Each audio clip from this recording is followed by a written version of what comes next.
Hello, everyone. Welcome to the Civa Festival. I'm very happy to continue the program here at Kino. I would like to introduce you to our two wonderful speakers. Chino Moya is a filmmaker and artist who is showing the new movie Four Fluctuations, and Ana Prendes, co-curator of this year's Civa edition. The two of them, after the movie, will be in conversation, talk about speculative visions and potential future histories. Thank you so much.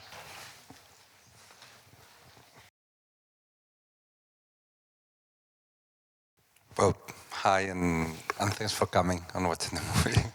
Yes, well, thank you all for joining us today, to Chino for premiering his last chapter of Four Fluctuations. There's a lot to unpack, I'm sure, and maybe many questions about what you've just seen, so we'll try to go bit by bit. Let me just quickly introduce Chino for those of you who might not know his practice. Chino Moya is a Madrid-based, London-based filmmaker. In his work, he takes a multidisciplinary approach to exploring themes of collapsing utopias, loneliness, techno-spirituality, and the decline of traditional masculinity, often employing dark, surreal, and absurd humor. His work has been presented in solo and group exhibitions at 17 Gallery in London, Los Angeles County Museum of Art, the Museum Stadt Sindelfingen in Germany, and Solo Contemporary Madrid, among others. In 2021, Moya released his debut feature film, Under Gods, funded by the British Film Institute and Ridley Scott's Black Dog Films, both premiering in cinemas in the US and UK. So yeah, maybe we can kick us off. So what you've just seen, Four Fluctuations, you kind of frame it as this chronicle of a potential future history of humanity, narrated by this kind of strangely familiar narrator. And he guides us through four scenarios.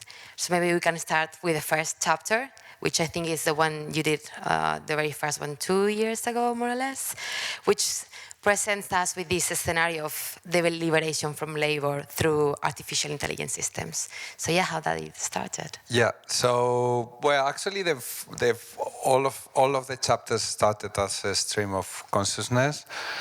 I didn't have a plan of what I wanted to write about. I just started writing the first chapter, who I did like a year and a half ago.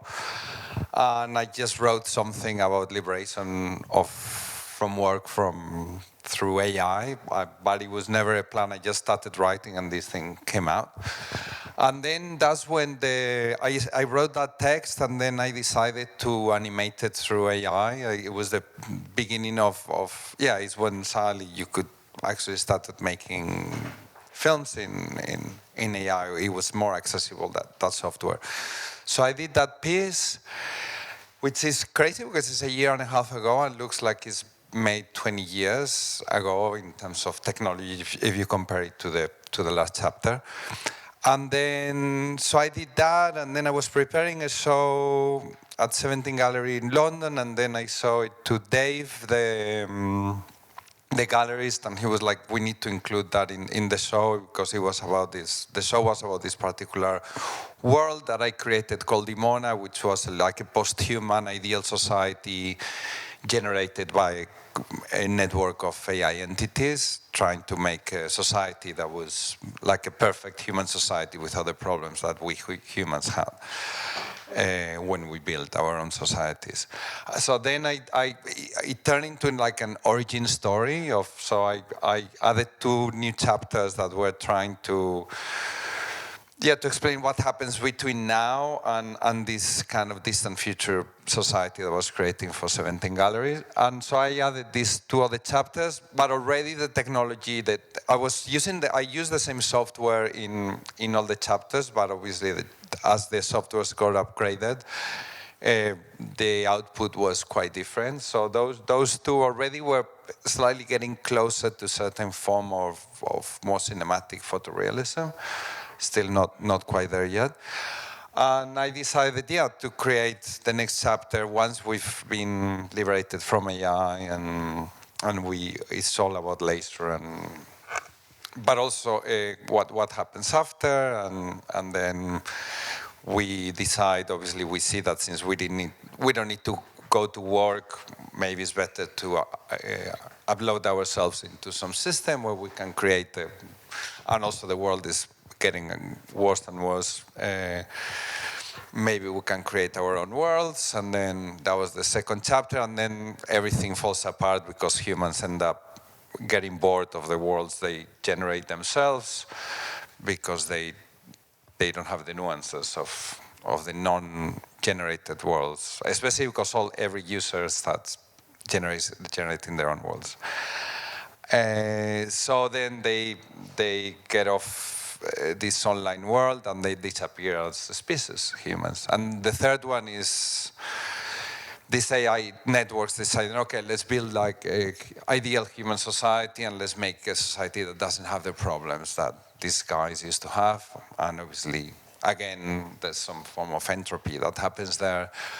And the fourth one is moving into more like cosmic territory, like even leaving behind the idea of post-humanity and moving to kind of a more cosmic reality where everything, the inanimate and animate objects and everything, living and non-living forms and technical systems and everything blends together in this one totality, and apparently that was going to be amazing and perfect and stable, and there's going to be a form of eternity, but obviously entropy happens again and everything dissolves and gets destroyed. Maybe we can unpack, speaking of the very last chapter, which is also the most recent one, and if you go through the text, that you need to see the episodes like a few times to fully grasp all the references, but one of the main references, as we've spoken about it, is this physicist called David Bohm, who is this very important figure from the 20th century history of physics, and he contributed a lot to quantum theory, but he was also a thinker and really touched into philosophy. And in his thinking, he was very critical of how in our societies we understand it as this very fragmented idea of like between thoughts, between disciplines, between communities. And he has this very particular interpretation of quantum mechanics, which might not be, we have enough time to speak about it, but then with his interpretation, he actually developed this philosophical framework, which we've spoken a lot about it, in which he understands reality as what he calls, quote unquote, is undivided holiness in movement. So what we perceive in our objective macro-scale reality is the kind of the expression, this fragmented world of this underlying, let's say, unified reality that is in total movement, what he calls the implicate order. And that kind of appears in the narrative of this fourth chapter. So yeah, maybe I was wondering how, thinking of the festival, thinking of quantum physics, but specifically, I guess, this very specific physicist, how these ideas resonate in the chapter. Yeah, definitely the fourth chapter was very influenced by Bohm's work. And he talks about totality and also, to be honest, every chapter has to do with the theory of the implicate versus the explicate, who basically, on a nutshell, and I'm not any expert to talk about his work, but basically he talks about how one-sided is our way of explaining the world and how we always try to apply different views. Like first there was the myths and religion, then there was the Newtonian physics, then now we have quantum physics, but always we have this one way of approaching reality. And for him, reality is so complex that it's impossible to fully approach by one side, but it implies too many things. And most of them, or a lot of them, not even humans, we don't have the ability to comprehend them totally. So I think that's almost the base of all utopias turning into dystopias. Like utopias, normally they bring, which is a common thread in all these chapters. And it always begins with like a great idea, like what seems like a brilliant idea, whether it's communism, fascism, neoliberalism, of feudalism. There's always these ideas that humans we have, and we are going to turn society in this amazing place. And then obviously, because everything is approached from one side, there's other elements that we don't take into consideration, which make these utopias ultimately always turn into dystopias.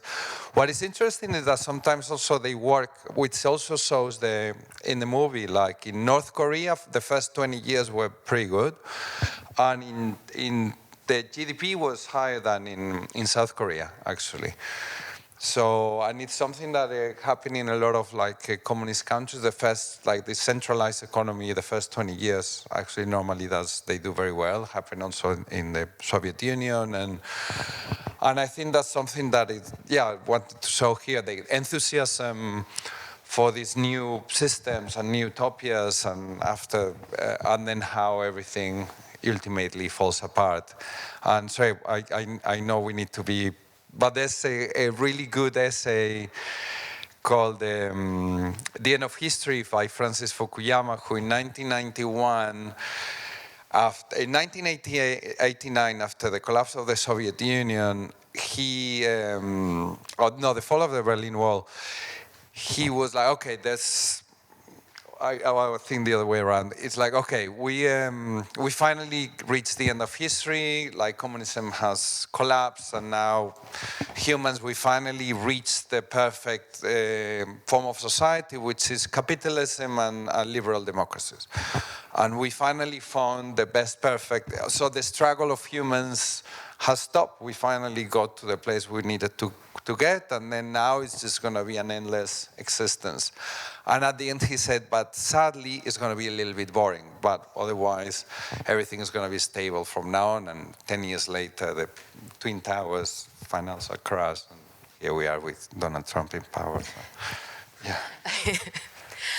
Building, if you can expand a little bit how that then translates, for example, in your world building. Having worked with science fiction for the past 20 years, having done feature films, having traveled the world, trying to find the most, brutalist, fascist architectures, trying to find the perfect scenarios, actors, to kind of really, shape the vision of your world building, to then now, I guess, as we've been also discussing, being using a tool like AI with the possibilities that's opening. And I guess you already mentioned this, but in the film, as it's been done over the past 2 years, having used the same, 7 years, the same tool, but you can see through the different chapters how the textures, the shapes, the very nuances of the characters evolve as the technology has evolved, which is actually kind of a picture of how, we were speaking today about what the history of technology, and how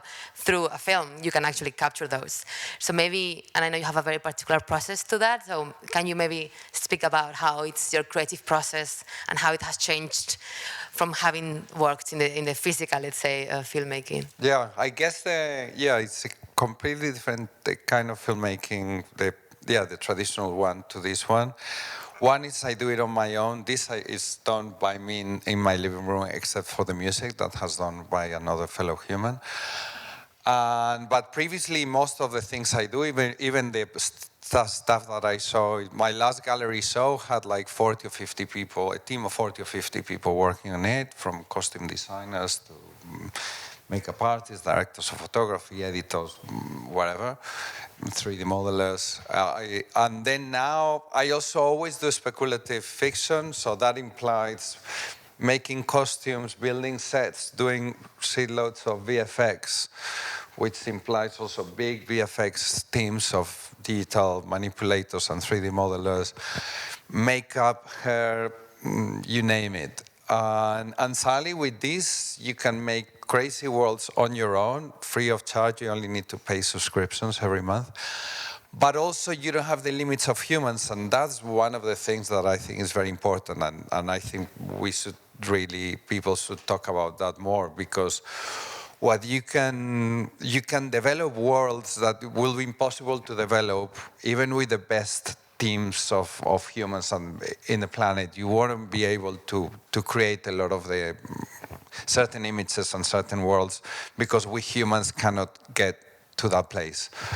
And so what AI is giving us is a way of like creating realities that we've never been able to create before, and that we can only create through working with generative softwares. So I guess it's the balance between a tool that opens up so much creative potential to even just be able to create the worlds that you're imagining. Of course, well, we have to be critical on how the infrastructures that are behind these tools are also like rooted in materiality, in energy, probably migrant workers selling data in the global south. But it's the kind of the dichotomy we have to face as the technology evolves and we want to experiment with that.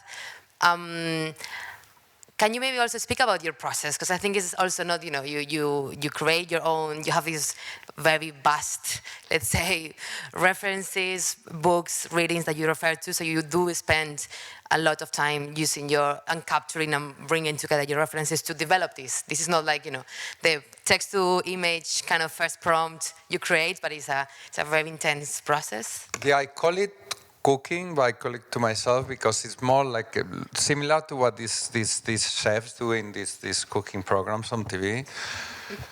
So I have like a lot of tabs open, like see loads of images of all kinds, from like film stills that I've been capturing over the years, from known films to very obscure ones, weird stuff that I found on the internet, a lot of like images that I take in from books, from comic books, from photography books, from weird books that I bought in my travels in various countries.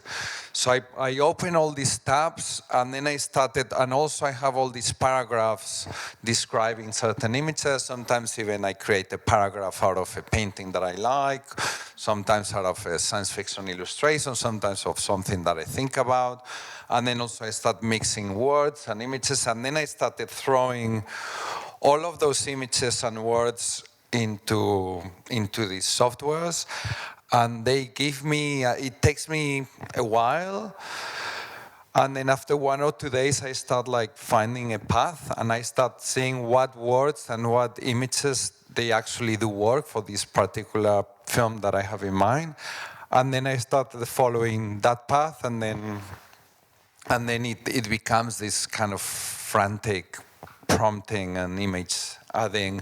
And what is crazy is that you find that certain images, they have a lot of weight. I end up in a lot of these, in all of these films, in each chapter at least there's always 1 or 2 images that were recurrent ones, that I realized that if you put that one image, it's a bit like using certain ingredients.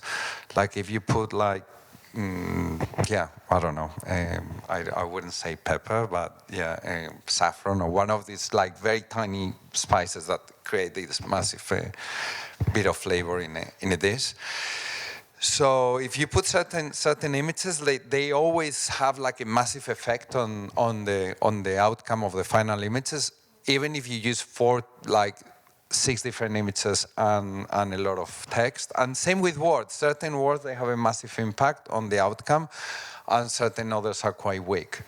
And then through, finding that combination of ingredients, I start making this.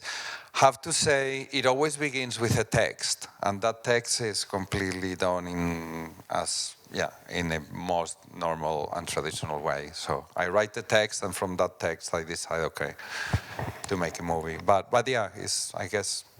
that's my cooking process. I guess what's interesting of this process is the lack of, going back to quantum references, but the strangeness, the uncertainty that you are facing in what the outcome is going to come. And I guess strangeness of thinking of science fiction, thinking of AI, synthetic images. I don't know how you still feel about, AI-generated images, but it's true that we're getting to this uncanny valley moment of how we still start to recognize these human-like creatures, but we still stay a bit of with this kind of distance, with this kind of dissonance of what we're actually looking, but it's actually shaping so much already of the image that we are consuming, that we are seeing, that yeah, the kind of visual imagery we're getting used to it. So I don't know how it's, from also working in the physical filmmaking to like this type of aesthetics for your world, your own world building, how these type of aesthetics are changing in your own view and actually even personally in your own relationships to synthetic images.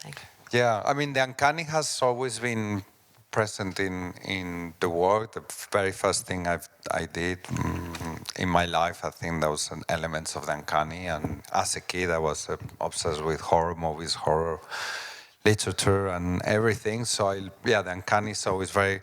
So another of the things I love about AI is that there's something quite uncanny about it.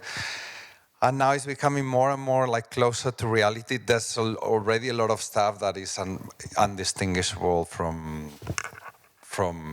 reality.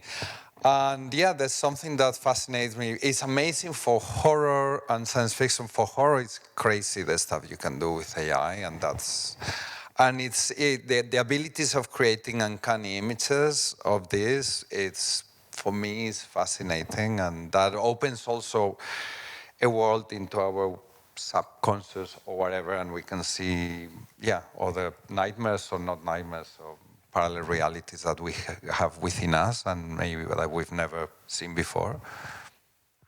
And how this going with this strangeness, I guess, from the images into the narrative itself in science fiction, because we've also been talking about this idea of like cognitive estrangement and how in science fiction sometimes they include this kind of very strange element that makes us feel familiar with the environment, but at the same time making us feel unfamiliar with it, and kind of through science fiction stories, and I guess maybe specifically through the last one, which talks about this idea of the galaxy-size cognitive network, thinking of now how also cognitive systems are completely embedded with our technologies and with other more than human forms. How is that as a tool to actually think of our own worlds and question, let's say, our political, social, technical systems?